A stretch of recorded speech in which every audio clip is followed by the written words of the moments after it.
What is going on, Grace Valley Church? Jacob Newcomb here.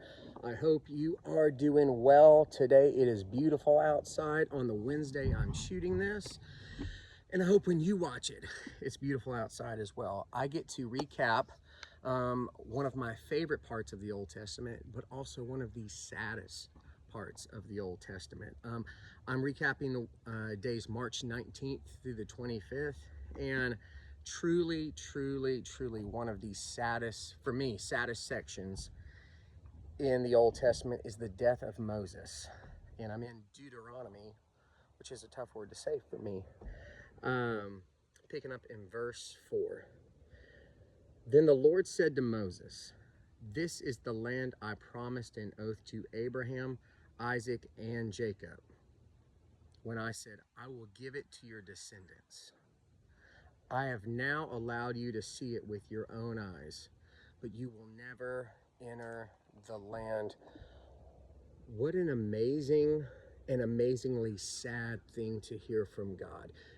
The people you've marched out of slavery, out of Egypt, you've crossed the Red Sea, you've stood on holy ground in front of the burning bush, you've received the 10 Commandments, you've continued to lead them across the desert.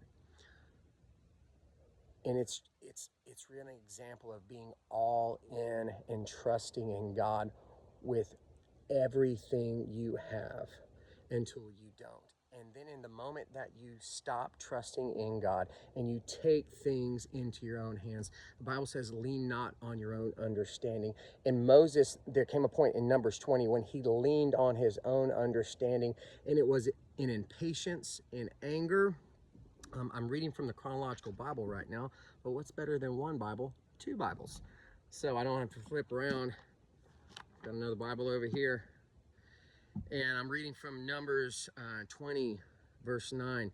And to give you some context surrounding what's going on, the Israelites are still in the desert.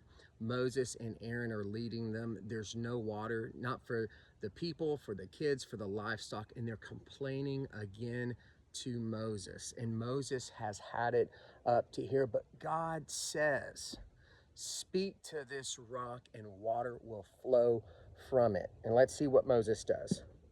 Verse 9. So Moses took the staff from the Lord's presence, just as he commanded him.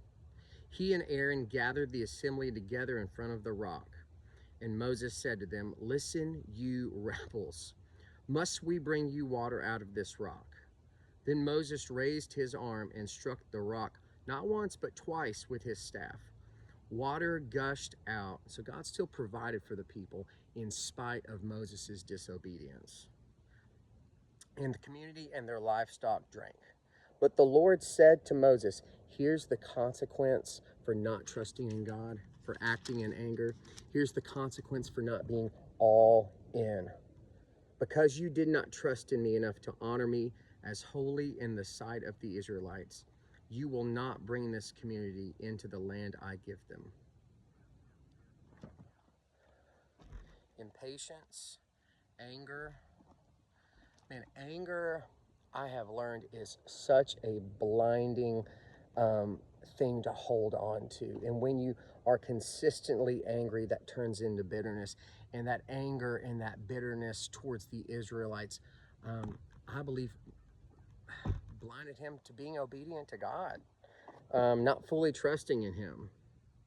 So what a cautionary tale that you can trust in God and you can be all in.